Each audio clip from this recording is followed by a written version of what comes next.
The Crown of the Cosmic Temple, recovering the ontological identity and royal priestly vocation of the Imago Dei within the promise plan of God.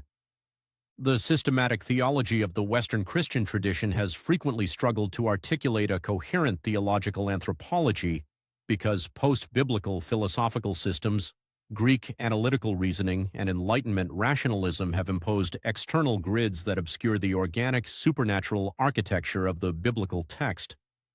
Against reductionist extremes, whether secular biological physicalism that collapses humanity into neurological mechanisms, or Hellenistic dualism that treats the material body as a disposable shell for an immortal mind, rigorous biblical theology recovers the ancient Hebraic cognitive environment of the biblical authors. This essay contends that the Imago Dei, understood as an indestructible ontological royal priestly identity conferred within the cosmic temple inauguration of Genesis 1 through 2, is progressively restored through the single unified promise plan of God articulated by Walter C. Kaiser, Jr. Within this text domain and framework, the creation narrative functions as the covenantal blueprint for human identity and vocation. The promise plan, initiated immediately after the disinheritance of the nations at Babel, systematically reverses the fractures of the three compounding cosmic rebellions while preserving the concrete, future-oriented promises to ethnic Israel within the one people of God. This study proceeds in 5 stages. First, it establishes the Imago Dei as an endowed ontological identity rather than a capacity-based attribute. Second, it situates this identity within the functional cosmology of Genesis 1 as cosmic temple inauguration and the royal priestly vocation of Genesis 2. Third, it demonstrates the egalitarian, collaborative nature of that vocation for males and females together. Fourth, it examines the cosmic fractures introduced by rebellion and their implications for the image's persistence. Fifth, it traces how the promise plan restores the Imago Dei and Israel's vocation through Israel, and culminates in the climactic fulfillment in the Messiah, thereby generating a robust ethical mandate for the present age.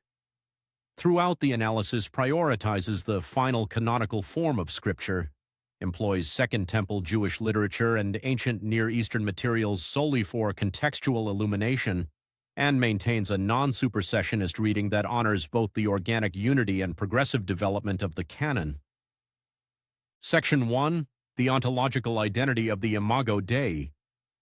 Exegetical precision requires moving beyond capacity-based interpretations that have long dominated Western anthropology.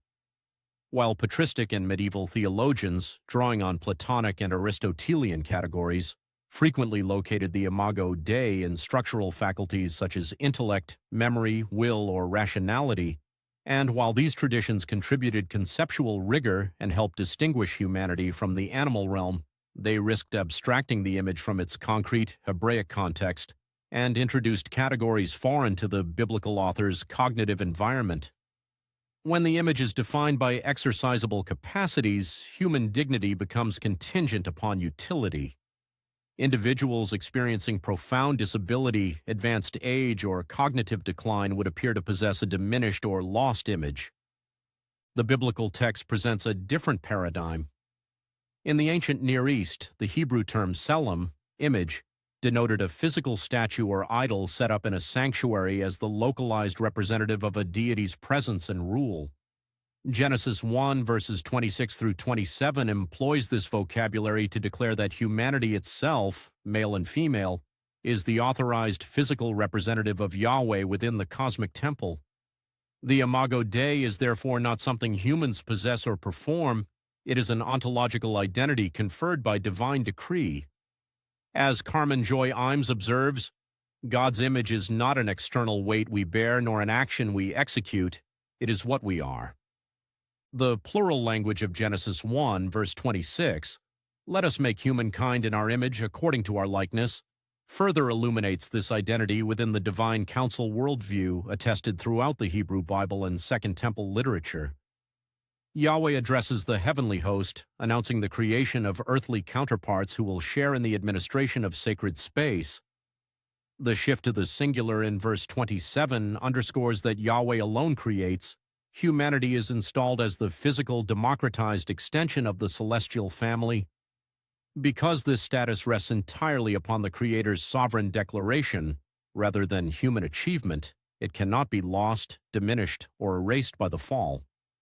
Canonical reaffirmations after Eden in Genesis 5, verses 1 through 3, and after the flood in Genesis 9, verse 6, confirm the enduring ontological reality of the image. The Imago Dei functions like an unalterable family identity. Rebellion fractures the relationship but does not annul sonship. Consequently, every human being, irrespective of capacity or condition, possesses absolute dignity as the physical representative of Yahweh. Section 2. The Cosmic Temple and the Dignity of Human Vocation. Genesis 1 and 2 does not describe material origins in the modern scientific sense, but the functional inauguration of a cosmic temple. God orders tohu wa bohu by assigning functions and installing functionaries, culminating in divine rest on the seventh day, an ancient Near Eastern idiom for a deity's enthronement and active rule within a temple. Humanity is placed within this sacred space in Genesis 2, verse 15 to abad, work or serve, and shamar, keep or guard, terminology later reserved for Levitical service in the tabernacle. Work, therefore, is not a post-fall curse, but a divine attribute shared with humanity from creation. As royal priests, image-bearers are commissioned to participate actively in the Creator's ordering of the world, bringing cultivation, order, and flourishing to every sphere of life. This vocation carries profound ethical weight. Meaningful labor validates human dignity and creates space for neighbors to flourish. Yet the biblical rhythm of Sabbath in Genesis 2, verses 2 through 3, guards against idolatry. Because identity is rooted in unearned divine decree rather than productivity, Sabbath rest reminds image-bearers that their value is independent of economic output, and that the human project remains dependent upon the Creator's sovereign provision. This vision stands in deliberate contrast to ancient Near Eastern cosmologies such as the Enuma Elish and the Atrahasis epic, in which humans are created as slave labor to relieve the gods of toil. The biblical narrative inverts this hierarchy. Yahweh creates a family of co-regents in Genesis 1, verse 28, and delegates genuine authority. The promise plan, already anticipated in the Cosmic Temple blueprint, will later restore this delegated vocation after the rebellions fracture sacred space. Section 3. Collaborative Partnership, Male and Female in the Promise Plan. Genesis 1, verse 27 employs sophisticated literary parallelism. So God created humankind in his image. In the image of God he created him. Male and female he created them, to democratize the royal priestly identity. In the ancient Near East, only kings or elites bore the title Image of God. Genesis extends this dignity equally to every male and female. The plural verbs of the dominion mandate in Genesis 1, verse 28, address both together, requiring their collaborative strength to reflect the Creator faithfully. The narrative of Genesis 2 deepens this partnership. The creation of the woman as Ezer Kenegdo, strong corresponding counterpart, employs language elsewhere, used of Yahweh's military rescue of Israel. She is not a subordinate assistant but a vital partner in work and worship.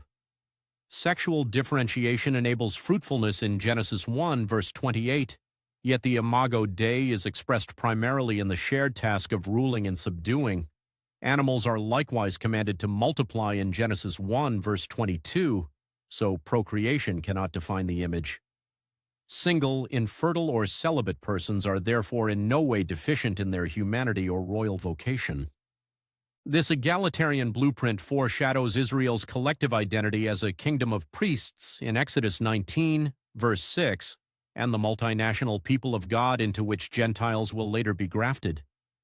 The Promise Plan thus preserves the collaborative male and female shape of the Imago Dei across redemptive history. Section 4. Cosmic Rebellion and the Fracture of Sacred Space.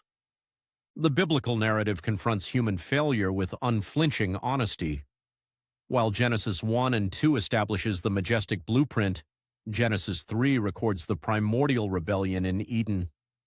The Nachash, serpent, is portrayed as a rebellious member of the divine council who assaults God's character, framing the Creator as a cosmic withholder of wisdom. Adam and Eve's response, choosing autonomous wisdom over covenantal trust, fractures sacred space, exile from unmediated divine presence, and introduces disorder and death. This fracture compounds through the transgression of the Watchers in Genesis 6 verses 1 through 4, illuminated by Second Temple texts such as 1 Enoch, and the disinheritance of the nations at Babel in Genesis 11 and Deuteronomy 32 verses 8 and 9. Yet sin distorts function without erasing ontology. The Imago Dei persists, as evidenced by its explicit reaffirmation in Genesis 5 verses 1 through 3 and 9 verse 6. Humanity retains its status as God's representatives but loses the functional glory and alignment of its vocation. This paradox, crowned with dignity yet compromised by rebellion, establishes the precise crisis that the Promise Plan, initiated immediately after Babel, is designed to reverse. Section 5. The Ethics of Dignity and the Promise Plan of God. Because the ontological Imago Dei endures, it generates an absolute ethical mandate. Mistreatment of any image-bearer is a direct affront to the Creator in Genesis 9, verse 6. Old Testament provisions such as gleaning laws in Leviticus 19, verses 9 and 10, and regulations concerning servitude in Exodus 21 embody this dignity by preserving opportunities for meaningful work rather than exploitation.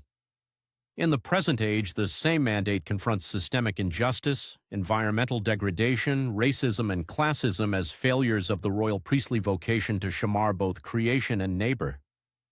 Yet moral effort alone cannot restore the fractured temple. Immediately following Babel, the Promise Plan commences with the election of Abraham in Genesis 12, verses 1 through 3, creating ethnic Israel as the priestly conduit through which the disinherited nations will be reclaimed. This organic, progressive trajectory reaches its climax in Jesus the Messiah, the last Adam and the image of the invisible God in Colossians 1 verse 15 and 2 Corinthians 4 verse 4. Through his obedient life, vicarious death, resurrection, and ascension, Christ defeats the rebellious powers, reverses the curses of Eden, and reclaims sacred space.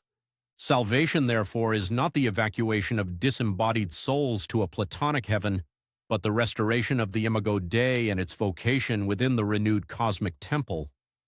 Believers transformed into Christ's image by the Spirit in 2 Corinthians 3 verse 18 resume royal priestly service. Gentiles are grafted into the nourishing root of Israel in Romans 11 verses 17 and 18 without annulling the concrete, future-oriented promises to ethnic Israel in Romans 11 verses 25 through 29. The Church thus serves as the vanguard of new creation, embodying kingdom ethics while awaiting the eschatological fusion of heaven and earth in the New Jerusalem, where the redeemed will reign with the Messiah as glorified royal priests over a fully restored cosmos in Revelation 21, verse 22 and 22, verses 3 through 5. Conclusion. By recovering the Hebraic cognitive environment and interpreting the biblical text through the organic unity and progressive development of Walter C. Kaiser Jr.'s Promise Plan, a majestic theological anthropology emerges. The Imago Dei is the unchangeable endowed ontological identity of every human being, male and female equally commissioned as royal priests within the cosmic temple. Cosmic rebellion severely distorted humanity's functional glory, yet could not erase the dignity bestowed by divine decree. This indissoluble identity grounds Christian ethics in the protection of the vulnerable, the validation of meaningful work, and the rejection of exploitation.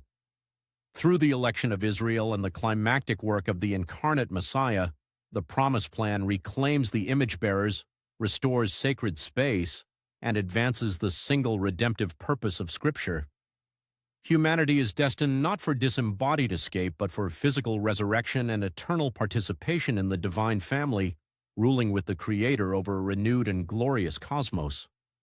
Theological anthropology thereby becomes more than academic inquiry. It is an invitation to inhabit the true royal vocation until the Promise Plan reaches its consummation. The notes and full bibliographic references are available in the original Substack post and include citations to Walter C. Kaiser Jr.'s Promise Plan of God, works by Carmen Joy Imes, John Walton, Michael Heiser, and others, along with the author's related unpublished manuscripts.